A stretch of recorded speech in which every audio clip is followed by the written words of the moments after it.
दोस्तों आज हम कवर करेंगे विश्व की प्रमुख नहरें और इन सबको हम ट्रिक से याद करेंगे और यहाँ से जितने भी जो भी इंपॉर्टेंट पॉइंट बनते हैं ना वो सब फुल डिटेल में कवर करेंगे। बिल्कुल छोटा सा प्यारा सा टॉपिक है लेकिन वेरी वेरी इंपॉर्टेंट है भाई। यहाँ से एग्जाम में बार बार क्वेश्चन पूछे जा रहे हैं। तो स्वागत आप सभी का जी के महात्मा जी में। चलिए शुरू करते हैं फटाफट। सबसे पहले बात करते हैं स्वेज नहर की जो कि मिस्र में है और भाई ये भूमध्य सागर और लाल सागर को आपस में जोड़ती है।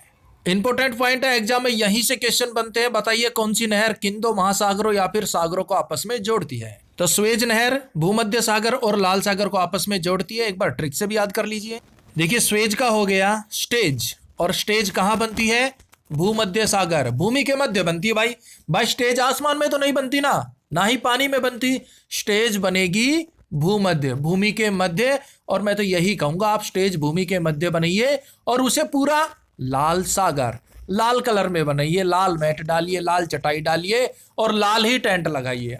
तो भूल मत जाना मेरे भाई, स्वेज नहर भूमध्य सागर और लाल सागर को आपस में जोड़ती है। स्वेज नहर की लंबाई है 168 किलोमीटर, चौड़ाई है 60 मीटर, गहराई है 16.5 मीटर। और देखिए स्वेज नहर का निर्माण कार्य शुरू हुआ 1859 में, 1859 में फ्रांसीसी इंजीनियर फर्नांडिस की देखरेख में शुरू हुआ और यह बनकर तैयार हुई 1869 में, 1869 में। स्वेज नहर को 1869 में व्यापार के लिए खोल दिया गया। और देखिए स्वेज नहर के दक्षिणी छोर पर स्वेज बंदरगाह है और उत्तरी छोर पर सेंट बंदरगाह है। देखिए दोस्तों जितने भी पॉइंट हम इस वीडियो में कवर कर रहे हैं वेरी वेरी इंपॉर्टेंट है। आपने देखा होगा एग्जाम में कहीं से कुछ भी पूछ रहे हैं तो हम कुछ भी नहीं छोड़ेंगे, सब कुछ A to Z कवर करते हुए चलेंगे ताकि एग्जाम में कहीं से भी पूछे आपका क्वेश्चन गलत ना हो। और देखिए स्वेज नहर के मध्य मीठे पानी की झील है, क्या नाम है उसका? टिम्सा। स्वेज नहर के अंदर एक मीठे पानी की झील है टिम्सा। स्वेज नहर का राष्ट्रीयकरण मिस्र के द्वारा 1956 में किया गया, यानी कि अब इसकी देखरेख जो भी टैक्स लगाना है वो सब मिस्र के हाथ में है। वर्तमान में स्वेज नहर मिस्र के अधिकार क्षेत्र में है। नेक्स्ट पनामा नहर पनामा देश में आती है और पनामा देश के ही अधिकार क्षेत्र में है। नहर कोई भी टैक्स लगाना, इसका मेंटेनेंस करना वो सब पनामा देश के हैंड ओवर है। पनामा नहर कैरिबियन सागर और प्रशांत महासागर को जोड़ती है। इंपॉर्टेंट है, अब याद करेंगे ट्रिक से। पनामा का हो गया पाजामा, कैरिबियन करीबियों ने, पनामा पजामा, कैरिबियन करीबियों ने। भाई मेरा पजामा मेरे ही करीबियों ने चुरा लिया। प्रशांत महासागर, पर मैं शांत हूं। क्यों? क्योंकि मुझे पता है जिस भी करीबी ने मेरा पजामा चुराया वो वापस दे देगा। पनामा का हो गया पजामा और मेरा पजामा मेरे ही किसी कैरिबियन करीबियों ने चुरा लिया, पर मैं शांत हूं, प्रशांत कुछ समय के लिए ही रहूंगा भाई, मेरा पजामा दे जाना। तो भूल मत जाना मेरे भाई, पनामा नहर कैरिबियन सागर और प्रशांत महासागर को आपस में जोड़ती है। पनामा नहर की लंबाई 72 किलोमीटर है, चौड़ाई 90 मीटर है, गहराई 12 मीटर है। देखिए पनामा नहर की लंबाई को लेकर थोड़ा सा डाउट है, कहीं पर यह 82 किलोमीटर है, कहीं पर 72 किलोमीटर है। और अगर आप इस बारे में सही सही जानकारी दे सकते हैं तो कृपया करके कमेंट्स बॉक्स में दीजिएगा, थोड़ी डिटेल जरूर डाल दीजिएगा। और पनामा नहर में भी एक झील है जिसका नाम है गाटून। याद रखना भाई, पनामा नहर में गाटून झील है। पनामा नहर का निर्माण कार्य पूरा हुआ 1914 में। नेक्स्ट सू नहर यूएसए में है, सुपीरियर झील और हरियोन झील को आपस में जोड़ती है। इसे हम मैप से भी देखेंगे। अब सू नहर को ट्रिक से याद कर लीजिए। सू का हो गया मैं सू सुपीरियर सुपर। भाई मैं सुपर किसकी तरह? हरियोन हरक्यूलिस की तरह हूं भाई। सू नहर में आ गया मैं सुपर और किसकी तरह? हरियोन हरक्यूलिस की तरह। बस इतना से याद रख लेना भाई। सू नहर सुपीरियर झील और ह्यूरन झील को आपस में जोड़। और देखिए ह्यूरन झील और ईरी झील के मध्य एक छोटी झील और है जिसका नाम है सेंट क्लेयर। मैप से भी मैं आपको बताऊंगा, एक बार देख लीजिए।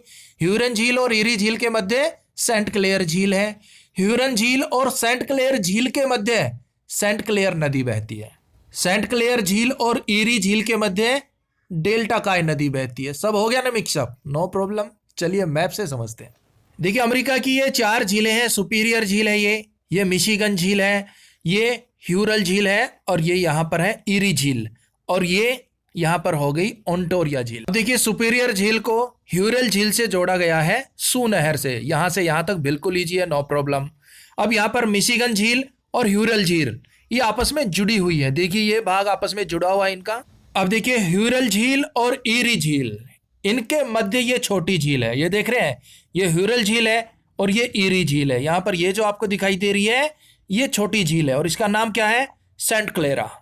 अब सेंट क्लेरा से ह्यूरल झील, इनको एक नदी जोड़ती है और उस नदी का नाम है सेंट क्लेरा। ये इंपॉर्टेंट पॉइंट है भाई, बिल्कुल इजी है। देखिए ह्यूरल झील और ईरी झील के मध्य एक छोटी झील है और वो छोटी झील इन दोनों झीलों से दो नदियों से जुड़ी हुई है।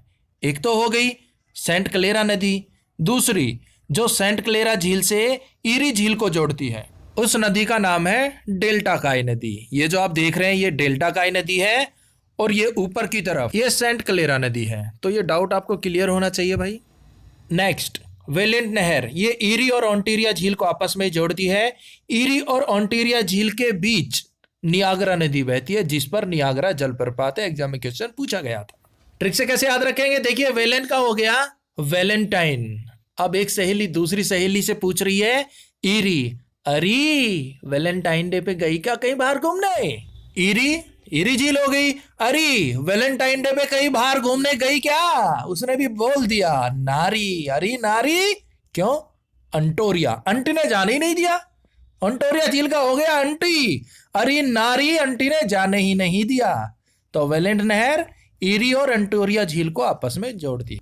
देखिए दोस्तों ट्रिक थोड़ी फनी जरूर है लेकिन आपको याद हो रहा ना, बस याद होना चाहिए। चाहे किसी भी तरह हम आपको याद करा कर ही मानेंगे।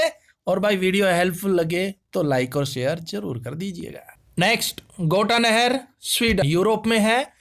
अब ये किस किस को जोड़ती है? स्कॉटहोम और गोटेनबर्ग को आपस में जोड़ती है। अब गोटा का हो गया गेट और स्कॉटहोम, होम की बात हो गई।